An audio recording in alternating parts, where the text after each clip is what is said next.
Yoshinobu Yamamoto gave us a sign of things to come for the next 12 years in a very nice Dodgers debut on Wednesday. It was not all positives, though, for the Dodgers on Wednesday. They do lose their first game of the Cactus League season. Maybe might have lost Max Muncy for a little stretch of time. We don't know quite yet, but let us dive into an up and down edition of the All Dodgers podcast.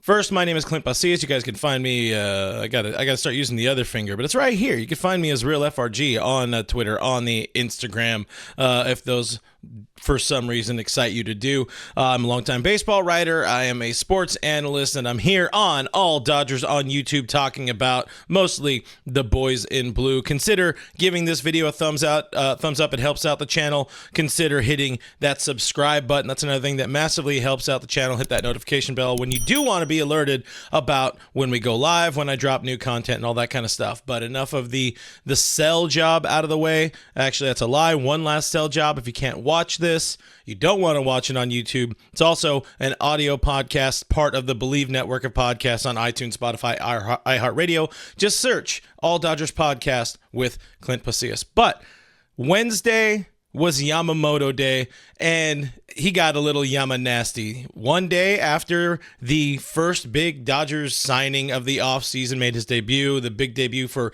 Shohei Ohtani, who hits a bomb, and we see, of course, the San Francisco Giants skit. It's better for me and more fun for content if I treat it as quasi-real. But anyway, you had to watch yesterday's video. But anyways, one day after Shohei Ohtani makes his debut, you get Yoshinobu Yamamoto on the mound, makes his first spring training start for the Dodgers, and he shut down the defending World Series champion Texas Rangers.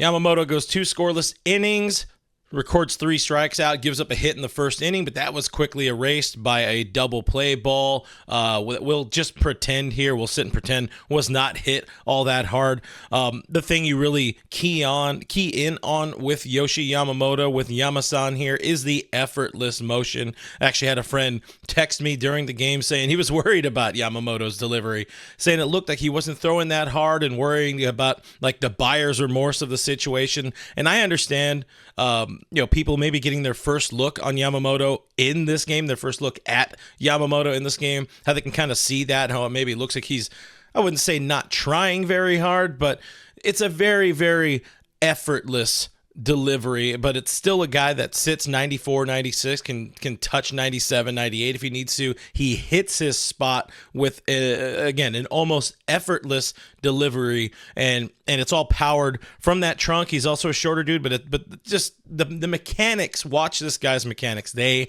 are on point. Of course, Dave Roberts had good things to say about Yamamoto after the game. He's, like some of us, not surprised to see the dominant outing. Let's take a listen. Certainly very efficient today. And he just, no surprise that he controlled his emotions. I'm sure he was excited. You couldn't tell it. And he was just out there professional, attacking, and he got a chance to use his fastball, the split, the slider, the curveball. So he was really good today, and he's going to go back out there in the 3rd inning just to kind of throw a couple pitches, but he said he felt good and he did his job. I know that this is only his first outing, but is there kind of a level of excitement just knowing what we could be seeing this season with him? I think so. I mean, obviously, you've got a pitcher that is coming over from another league, another country, and so there's some expectation, anticipation with that, but also just the talent itself as being a potential top-end guy right off the get-go, so I think for us as a ball club, we're really excited to see what he can do for us. Final bit on the Yamamoto debut day. One really cool thing to see was Shohei Ohtani traveling with the team, taking time off. It was his day off. Here he got his work done in the morning at Camelback Ranch, but he travels with the team to Surprise Stadium from Camelback to watch his friend Yama pitch again on his day off. So that's pretty cool to see the camaraderie going there. Ohtani's review of Yoshinobu Yamamoto's debut, so. It was so. And then you could quote that one. Of course, Yamamoto was told that one, reacted, thought, got a laugh out of it, which is the whole point. Another sidebar to it. The vibes are already vibing early for the Dodgers this spring. That said, there were 2 vibe killers today on Wednesday. One being that, yeah, the Dodgers lost their first spring training game of the season. So there goes the undefeated season. There goes everything. The offseason was a waste. Our lives are a lie. We lost. They lost. Everything is miserable, but obviously you're going to lose. And spring training games mean nothing. But two, the big one, the more important one, the actually important one, Max Muncy getting hit on the right hand and being forced to eventually leave the game before taking his second at bat. He did play defense. After he got hit, he stayed on base. He ran the bases. Not that he had to run very much because the very next batter, Austin Barnes, hit into a double play. Barnesy, come on. I said I'm trying to defend you this spring, and you're making me look bad. But don't worry, he does a good job of making himself look bad. But he stays in, does Muncy to run the bases for a few feet, and then he stays in for the next 3 innings on defense before being removed before his next at bat in the I think it was the 4th inning. I got to double check the tape on that one, but he was shown between innings in the first and second having his hand tended to, kind of taped up and all that kind of stuff. Muncy did turn a double play in that the bottom of the first inning to bail out or whatever, however you want to word it, to bail out Yamamoto on with a double play at that inning. Words are hard, saying a lot of things. Let's slow it down a little bit here. The initial diagnosis from the Dodgers, hand contusion for Muncy. He's expected to go for x-rays on Thursday. Again, he stayed in the game as long as he could. There's optimism that it's not that big of a deal. He'll be fine in a few days. At some point, though, this guy just kind of needs a break. And I don't mean like a broken finger, because we've seen that. We had the 2020 broken finger during summer camp when the Dodgers were ramping it back up at Dodger Stadium, playing intra-squad games against each other. That's when the whole world got to learn about Chico Hernandez or Chico Herrera, let Chico catch, or let Chico bat was, I think, the big thing at the time. Sidetrack, horribly unnecessary part of the story, but Alex Wood hits Muncy in the hand with a pitch, has a fractured finger that affects that short season for Muncy. Of course, the number's very down for Muncy. His healthiest season, maybe we can say, in 2021. It was really good. Perhaps, again, one of his best seasons, but had the elbow injury on the final game of the season that took him out for the playoffs and derailed his 2022 season. He was never right in 2022 thanks to that elbow. Of course, that offseason was the strike or the player lockout, the CBA lockout. So Max Muncy wasn't able to talk to the Dodgers during his rehab, and there was just a lot of problems that came from that elbow injury.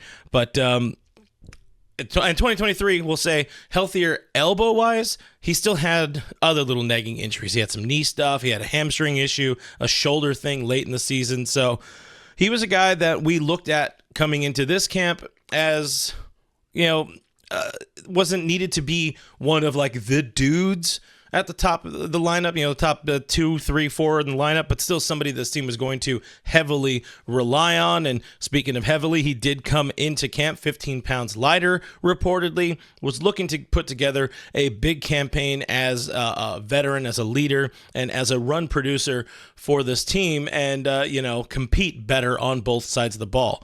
But again, thankfully, it does not seem to be that big of an issue, the hit by pitch for Muncy. Dave Roberts did not seem to be overly concerned about the situation as well. Let's hear from Dave. With Max Muncy, early in the game, we saw him take a pitch off the hand. We were told he has a left hand contusion. He said that he was going to go ahead and have an x-ray just to check it out. For him, do you suspect that things will be okay, just a day-to-day kind of situation, make sure he's all good? I do. He wanted to stay in there as long as he could to play some defense, so that's a good sign. There started to be some swelling, but I think he was on that ring finger knuckle on the left hand that started to swell up a little bit. So I think it could have been worse. So we'll get some clarity once he gets that scan.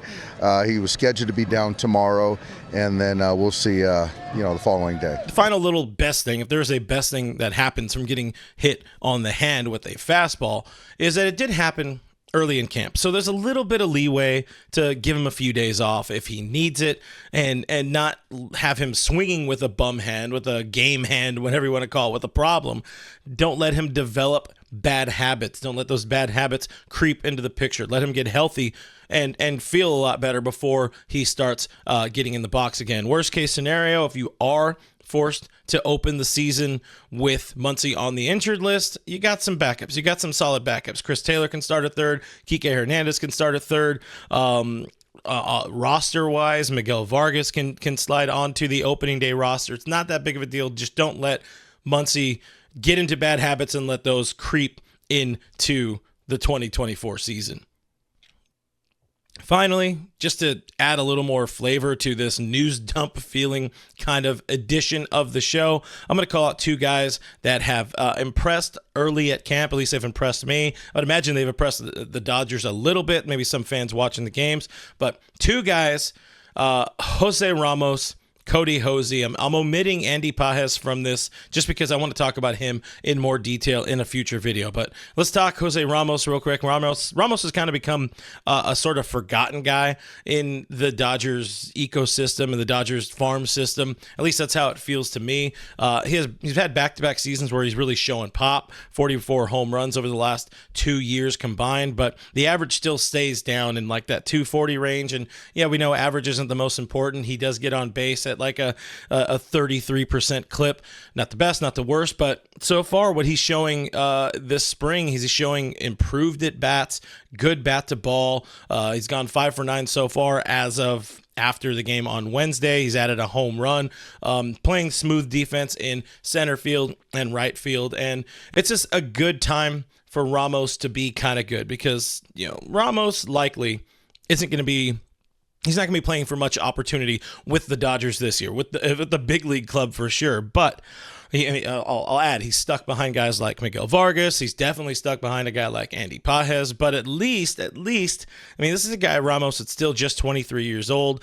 Right now is a time for him to showcase to some other clubs in a different way. This is the more, I guess, kind of national time. He is playing big league innings. He's starting games in spring training for the Dodgers. So he's having this kind of success against some of other big league clubs' better players, good players, living players. So right now he's showcasing his talents for a potential trade deadline move this summer. And that's something I would say is pretty important for Jose Ramos.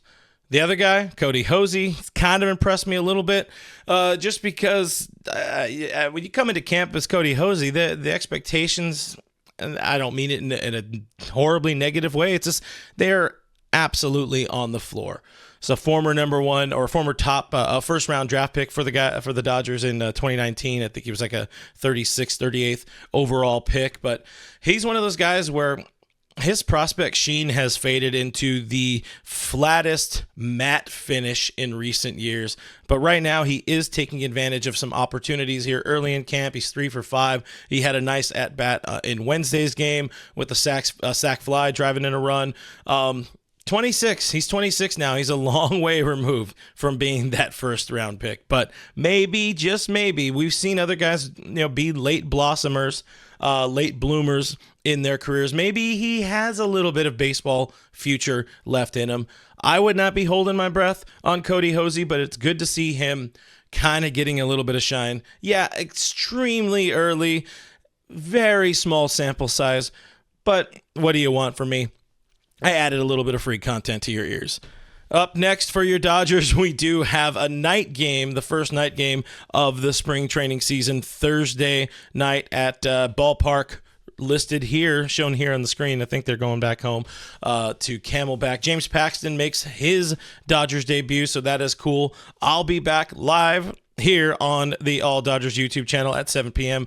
Pacific time tomorrow. So come on by, join the comments for some in-game All Dodgers live. My name is Clint Pasillas. Find me on the Twitter, on the Instagram if you are so inclined. There's also All Dodgers Instagram pages. All of those links are in the description below, and I will see you on the next one of these.